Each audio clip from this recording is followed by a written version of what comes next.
Yeah, well, that was a tough game to watch last night. I will say I did not expect it to go that way. I thought Miami was going to put up way more of a fight, but their defensive woes really were where they just it's just something that they couldn't overcome. They were overpowered by Philadelphia's offense, and I really just, I've had time to think about it, and I really think in part it is due to that lineup change or that formation that was used yesterday. Morales started with a 3-4-3 and really switched up a lot of positions for players. Players were playing roles that they're not used to playing. We can see that he started with a back line of Noah Allen, McVay, and Frey. Allen's used to playing that line of four where he's on the wing, where he's able to attack and defend. He's going up and down the left wing like Negri usually does. Frey on the other end is used to playing the pivot role. Last game where against New England and a couple of games there, he plays in the pivot with Ruiz. So now Arroyo was injected into that position and Frey was actually moved down to the defense. And on the midfield, again, Negri was moved up to the midfield to play on the wing along with Robert Taylor on the right side. And then up front we had Pizarro, Martinez, and Kromeshki.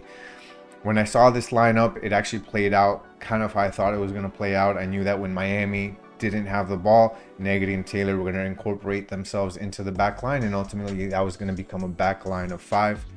But all night long, that line was just having trouble with Philadelphia's offense. A lot of times the mid line was being broken very easily.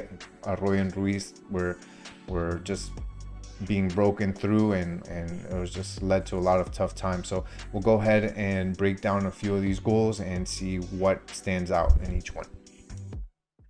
Wagner on the first corner of the night for the Philadelphia Union. This has been a trouble spot for Inter Miami. 9 goals allowed off set pieces this year, the most in Major League Soccer. The Wagner in-swinger goal, make it 10. Jacob Glesnes for a 1-0 lead. Okay, so I just want to point this out. You've got Philadelphia's two biggest defenders right at the top of the box that are waiting to cut in for the header. You've got David Ruiz matched up against 6'2" Jacob Glennis right here that's cutting in. And then you've got Frey matched up against Jack Elliott, who's 6'6". Those are two really tough matchups. You've got David Ruiz that comes in at 5'9", again, matched up against a 6'2" defender. And then you've got Frey that's 6 feet. I mean, that's a bit obviously taller than Ruiz, but he's matched up against 6'6" Jack Elliott. That's tough to cover. And if you look the entire time, David Ruiz is trying his best, but he just can't get the right position to even battle Jacob Glennis. We can see right here. And Polster did in it. Ruiz can't never get in front of him. Jacob Glennis got his eyes on the ball the entire time to make that play. And it's to Miami's previous game, Philadelphia. It's really tough. So Kromeshki. Good ball for Gazdag. Trying to whip that ball across. Crashing into the box. Here's a chance goal. It was Carranza arriving late. All right, so I just want to go over this play really quick. Just point out a few things, right? So we've got Urre cutting into the box right here. We've got nobody, looks like nobody in the middle.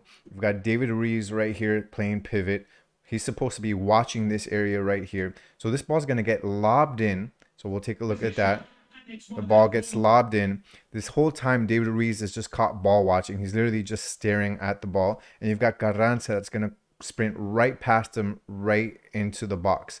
So we see that ball takes a weird, or not weird, but more of an unexpected bounce. McVay mistimes his jump. So as soon as he tries to jump up, he totally misses the ball. It falls right to Urre. Urre touches the ball right back to Carranza. And again, Carranza is going to have the easy shot right there. Martinez. Long ball far side. Finds the foot of Bizo. Into the box. Touched by Gazdag. They lay this off. And a shot goal! Flock! From just outside. All right, so this all stems from a long ball over to the right side. Then Gazdag gets the ball right in the box, and he's able to heel flick it to Bedoya, right? So we've got David Ruiz right here watching the ball. The ball, I'm not sure if he gets megged. I couldn't tell there, but the ball gets over to Bedoya. You've got Arroyo that's waiting right here. Now, Arroyo's job should be to be watching this backside right here, right outside the box, right? Just to make sure that nobody comes in. He's caught ball watching. So we see that Bedoya then touches back to Flock. Again, wide open area right here for Flock. That's unacceptable. That shouldn't happen. That's Arroyo's responsibility. Arroyo caught ball watching. By the time he sees it, he doesn't even make the run. And then you've got, you know, a last-ditch effort right here to try to block it. By that time, it's too late, and Flock is able to get an easy shot in. Unfortunate. That's kind of the story of the night in my eyes, just the pivots not being where they're supposed to be. So another unfortunate goal right there. Kick. The Union and Carranza. Gazdag. Carranza lets it go. Played in. Carranza looking for the finish, and it's in. Okay, so for the fourth goal, I think in my opinion, it's just a bit of bad luck on this part. Starts off with a long ball from Gazdag to Uri, makes its way right into the box. Uri gets the ball. He's looking at Carranza the whole time. McVeigh's there. I think he's in a good place. You've got David Ruiz coming in from the back. Carranza's able to set himself free. I think that Frey does kind of miss. He's not looking. There's literally no one behind here. There's no reason for him to be defending this spot.